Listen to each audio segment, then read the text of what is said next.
I never thought I'd be the one telling this story. My wife, Sarah, and I were the couple everyone envied. We were high school sweethearts, married for 10 years with 2 amazing kids. We had our ups and downs like any couple, but I always believed we were solid, unbreakable. Then everything changed. It didn't happen overnight. It was a slow, creeping chill that seeped into our home, so gradual I almost didn't notice it. The first sign was her phone. It used to be a shared device, something she'd leave lying around without a second thought. Suddenly, it was attached to her hip. It was always face down on the table, and she'd jump if I even glanced at it. She started taking it into the bathroom, something she never did before. When I'd walk into her room, she'd quickly switch apps or lock the screen.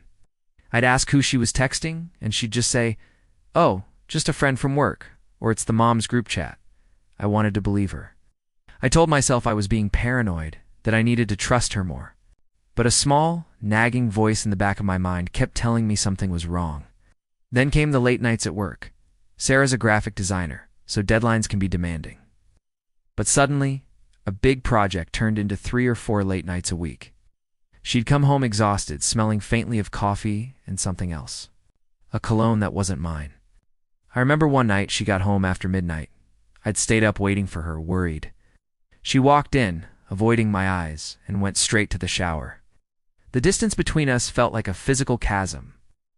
I tried to talk to her, to ask what was going on, but she'd shut down, blaming it on stress from work.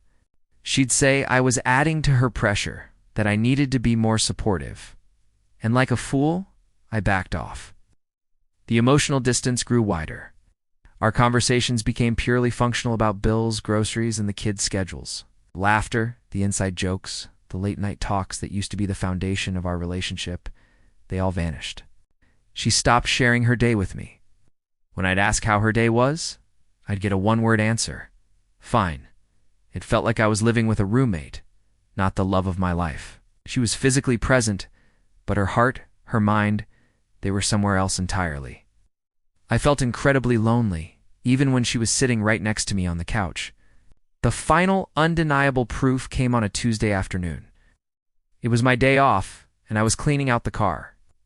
Under the passenger seat, I found a small, silver picture frame.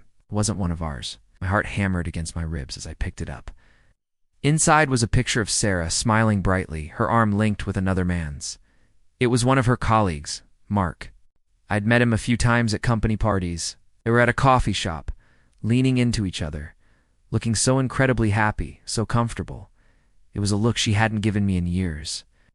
In that single, gut-wrenching moment, all the little signs, the phone, the late nights, the distance slammed into me with the force of a tidal wave.